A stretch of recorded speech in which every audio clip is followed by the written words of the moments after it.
the sense of like I'm like cradle Catholic. Like I was baptized like 4 weeks old or something, and I've been Catholic ever since. But sometimes whenever I see people who are like, you know, you converted later in life and see that and see how sometimes faith is different, and like I feel like the passion is different sometimes, and I think I had to come to it in a different way because I kind of had to discover it for myself later in life.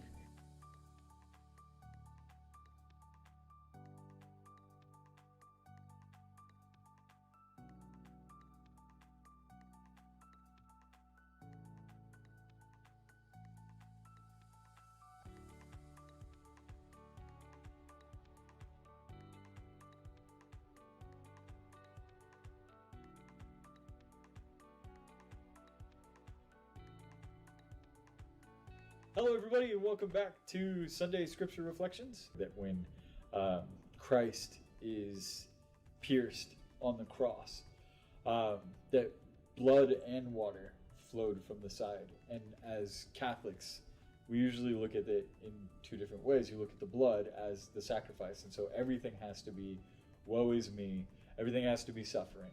Or you have the water, which is the baptism, the new life, where it's like, no, we all get to go to heaven, so everything's going to be okay. And we're really bad at the and part of that, blood and water.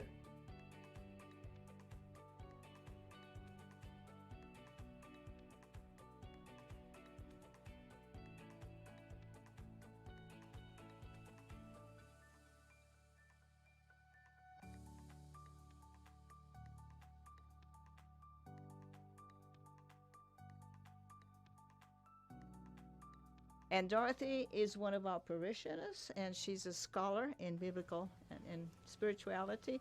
So we're very, very lucky to have her with us tonight. And he says, behold your son. Then he says to that disciple whom Jesus loved, behold your mother. And from that hour, the disciple took her into his home. So it's that text that this author is using to authenticate the fact, and that John the Apostle, when he wrote the gospel, had Mary's voice in mind. Is that of Jesus washing the feet of his disciples, of those who served under him. Being a servant leader, it entails some suffering. So this is not to say that we're to look for suffering. That's not what I'm saying at all. But just in following God's will, and if we